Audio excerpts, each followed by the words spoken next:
नमस्कार रसिक श्रोते हो. शब्दनिशा मराठी ऑडिओमध्ये तुमचं मनापासून स्वागत.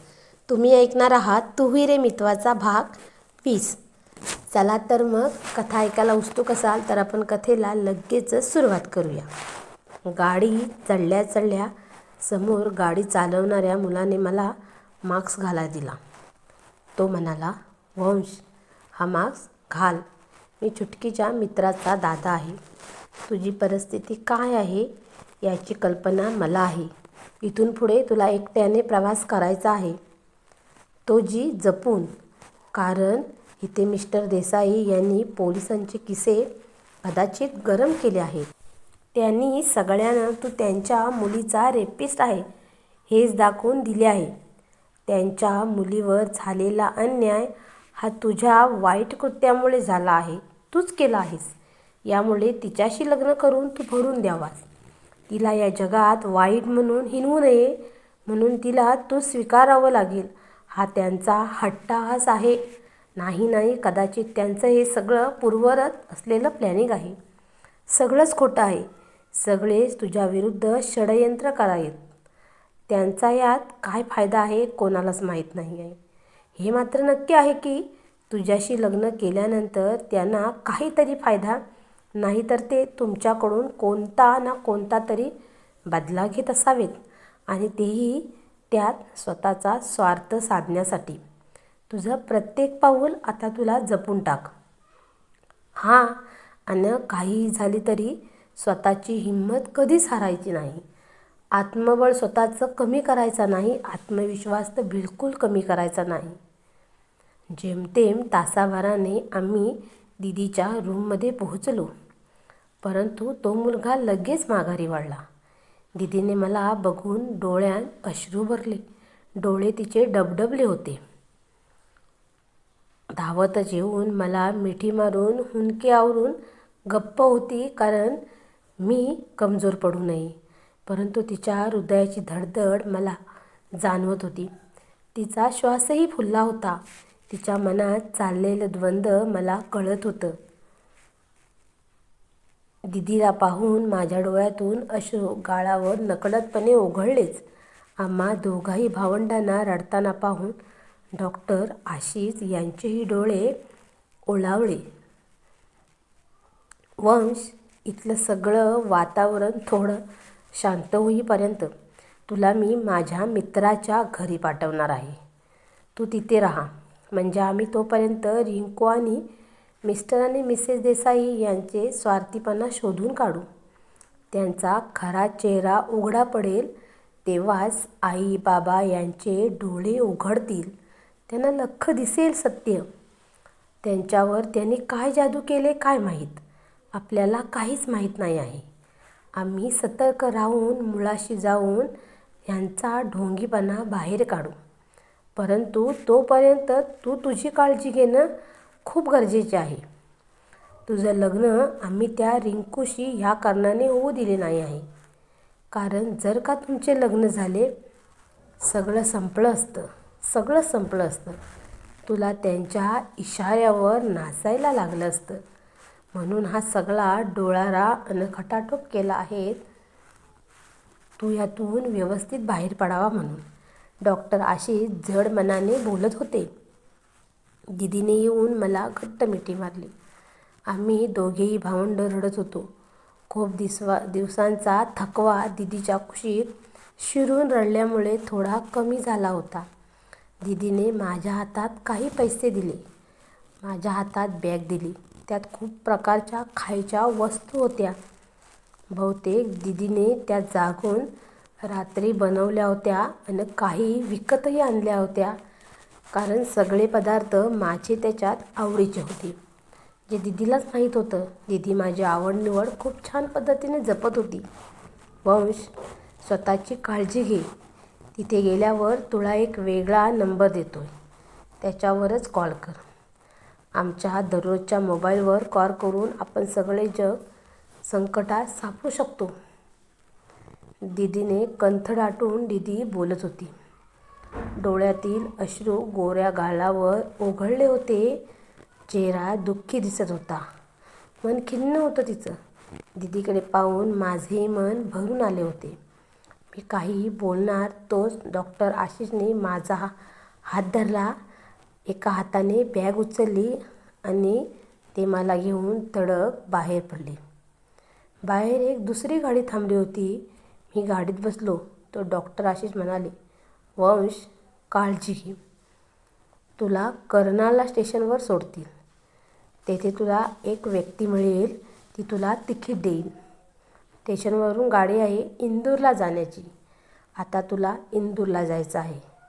तिथे गेल्यावर माझ्या एका मित्राच्या घरी मी तुझी व्यवस्था करतो आहे. प्रवास सांभाळून कर. शहरातल्या स्टेशनला तुला सोडले असते, परंतु जर थोड्या वेळात सगळ्यांना कळले की तू गायब आहेस तर तुला पहिले शोधायला रेल्वे स्टेशन, बस स्टँड, रिक्षा स्टँड आणि मग आमचे घर. पुन्हा एकदा सांगतो, सतर्क राहा, जपून राहा, स्वतःची काळजी घे अन नजर चौफेर ठेव, ज्यामुळे तुझ्यावर असणारा धोका तुला शोधता येईल. गाडी आता भरधाव वेगाने पळत होती. थोड्याच वेळात आम्ही कर्नाळा स्टेशनवर पोहोचलो सुद्धा. मी इंदूरला जाण्याच्या रेल्वेमध्ये बसून माझ्या पुढच्या प्रवासाची सुरुवात झाली होती. हा प्रवास मला कुठे नेणार होता तो कदाचित मलाही लवकर समजणारा नव्हता. लग्नघटिका जवळ आली होती. रिंकू नववधूच्या पोशाखात खुलून दिसत होती. एकदाच थोड्याच वेळात आपलं स्वप्न साकार होणार म्हणून तिचा आनंद ओसांडून वाहत होता. शेवटी वंश देशमुख तिचा होणार होता. ती देशमुख घराण्याची एकुलती एक सून होणार होती. त्यांची सुबत्ता, ऐशाराम तिला आता मिळणार होता. ती त्यापासून किंचितशी दूर होती. देशमुख इंडस्ट्रीची ती मालकीण होणार होती.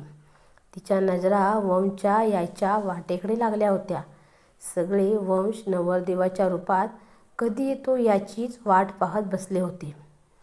शेवटी बाबा आईच्या जवळ आले आणि म्हणाले, आशा, तुमचे लाडके चिरंजीव अजून खाली आले नाहीत.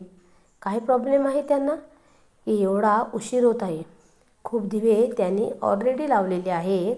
अजून लावायचे आहेत का? आता म्हणावं, बापाला अजून मान खाली घालायला लावू नकोस. मग झालं. जा, त्याला लवकर घेऊन ये. माझीही त्याला सांग ऑर्डर आहे. त्यांच्या शब्दात राग व्यक्त होत होता. आई मात्र शांतपणाने त्यांचे बोलणे ऐकून वंशला आणण्यासाठी निघाली. त्याच्या रूममध्ये बाबांची नजर चुटकीला शोधत होती.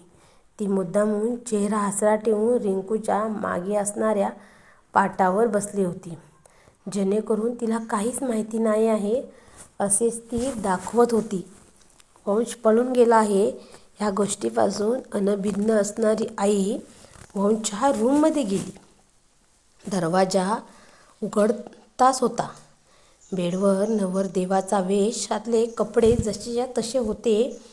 आई त्याला आवाज मारत होती, वंश, वंश, बेटा वंश, बेटा वंश, वंश. परंतु आतून काहीच प्रतिसाद येत नव्हता. आता मात्र त्यांचं काळीज थोडंसं चिरकलं होतं. हातपाय हलायला लागले होते. त्यांनी त्याला संपूर्ण रूममध्ये शोधलं. तो कोठेच नव्हता. त्या मोठ्याने ओरडल्या, अजय, अजय, अजय, लवकर वरती या. वंश रूममध्ये कोठेच नाही आहे. त्या एवढ्या मोठ्या आवाजाने ओरडल्या की त्यांचा आवाज त्या लग्नघरात मोठ्याने दुमदुमला. त्यांच्या आवाजात प्रचंड भीती होती, थरथर होती. मन त्यांचं हादरून गेलं होतं. बाबा, मिस्टर आणि मिसेस देसाई चुटकी सगळे वरती धावत आले. सगळे आपापल्या परीने वंशला शोधत होते. चुटकी मात्र नाटक करत होती, कारण तिला माहिती होतं मी तिथे नाही आहे. परंतु तो कोठेच सापडला नाही. शेवटी त्यांना बंगल्याच्या मागच्या बाजूचा गेट उघडा दिसला.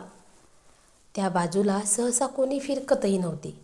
आई बाबा ज्या गोष्टीसाठी जी होऊ नये म्हणून जीवाचे रान करत होते तीच गोष्ट झाली होती. वंश स्वतःचे घर सोडून निघून गेला होता. एवढ्यात रागाने लालबुंद आणि इवळे पिवळे झालेले मिस्टर देसाई गरजले, कारण त्यांच्या स्वप्नांचा चुरा होत होता. अजय, वंश अजून तरी या शहराच्या बाहेर गेला नसेल किंवा तो या शहरात त्याच्या दीदीकडे राहिला असेल. त्यामुळे लगेच मी पोलिसांना कळवतो. त्याचा शोध ते लगेच सुरू करतील, नाकाबंदीही करतील. त्यामुळे हे शहर तो सोडून कुठेच जाणार नाही. शेवटी माझ्या मुलीच्या जीवनाचा प्रश्न आहे. माझी मुली जगणं विसरली तर? बाबांनी फक्त मान हलवली. पोलीस यंत्रणा आपल्या परीने सगळ्या गाड्या चेक करून पाठवत होती. सगळीकडे नाकाबंदी करण्यात आली होती. प्रत्येक पोलिसांच्या हातात वंश देशमुख याचा फोटो होता. संपूर्ण रात्र संपून दिवस उजाडला होता, परंतु वंशचा काहीच सांगपत्ता नव्हता. चुटकी मात्र आनंदात होती.